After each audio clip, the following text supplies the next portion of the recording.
Hello বন্ধুরা, কেমন আছেন সবাই? আশা করছি ভালো আছেন। আপনাদের দোয়ায় আমিও খুব ভালো আছি। আজকে আমি চলে আসলাম আমাদের বাড়ির পিছনে। আমি আর আমার ভাস্তি লাবিবা দুজনে চলে আসলাম ঘাস কাটতে।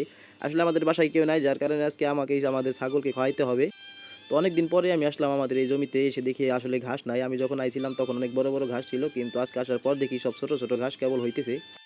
তো ঘাস না থাকার কারণ হচ্ছে, আগে আমাদের ছাগল ছিল দুইটা, তো এখন পাঁচটা ছাগল হয়েছে, সেই জন্যই কিন্তু এখানে ঘাস নাই। তো এদিকে দেখতে পাচ্ছেন অনেক সুন্দর সুন্দর ফুল ফুটেছে, সরিষা ফুল। তো এদিকে আমার ভাস্তি দেখে কিন্তু লাফালাফি শুরু করে দিছে, ও একদম পাগল হয়ে গেছে সরিষা ফুল দেখে। তো সরিষা ফুল দেখে ও কিন্তু দৌড়ে দৌড়ে শুরু করে দিছে।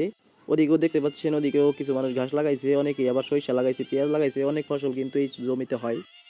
আমরা এই পাশে কিছু ঘাস লাগাইছি, আর ওই পাশে আমরা মেহগনি গাছ লাগাইছি, মানে বাগান করছি।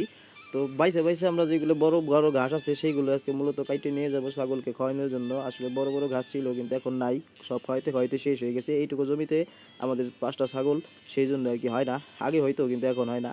তো ঘাস কাইটে নিয়ে গেলাম বাড়িতে। বাড়িতে যাওয়ার পরে এই যে দেখুন, এটাকে বলে জাতা। এই জাতা আপনারা হয়তো অনেকে চিনে থাকবেন, এটা দিয়ে আর কি মূলত ঘাস কাটা হয় ছোট ছোট করে। তো এই যে জারা দিয়ে মূলত ঘাস কাটা হয়, কেমনে কাটে আমি আপনাদের সেটাও দেখাবো। এই যেভাবে আপনার ফার্স্টে ধরতে হবে, ফার্স্টে ধরে তারপরে এই যে জাতা এইভাবে উঁচা করে জাতার নিচে দিতে হবে। জাতার নিচে চাপ দিলেই কিন্তু ঘাস কিন্তু কাটা হয়ে যাবে। তো কেমনে কাটি দেখুন, এই যেভাবে কিন্তু কুচি কুচি করে কাটে নিতে হবে, আর ছোট করে কাটে নিতে হবে। ছোট করে কাটে নেওয়ার কারণ হচ্ছে যে বাচ্চা যেহেতু ছোট, সেই জন্য ছোট ছোট করে কাটে নিতে হবে। বড় বড় করলে কিন্তু সেগুলো খাবে না। তো দেখুন ঘাস কাটা হয়ে গেছে, দেখে মনে হইতেছে একদম মেশিন দিয়ে ঘাস কাটা হয়েছে। তো আমার বাস্তিরে কইলাম যে তুই ছাগলটা সাইডে দিয়ে আয়। তারপর ও ঘরে গেল, ঘরে যে ছাগল দুটো সাইডে দিল, ছাগল দুটো সাইডে দেওয়ার পরে এই যে দেখুন দৌড়ে আসতেছে কিভাবে আর কি, অনেক পরিমাণ খিদা লাগছে, অনেকক্ষণ ধরে দেখি ছাগলই ডাকতেছে। তো ছাগল ছাড়ে দেওয়ার পর দেখুন আইসা কিভাবে খাইতেছে, আসলে অনেকক্ষণ ধরে দেখতেছি ছাগলে হয়তো অনেক খিদা লাগছে, সেই জন্য কিন্তু খাইতেছে। তো আজকের ভিডিও আমি এখানে শেষ করছি। তো সবাই ভালো থাকবেন, সুস্থ থাকবেন, আসসালামু আলাইকুম।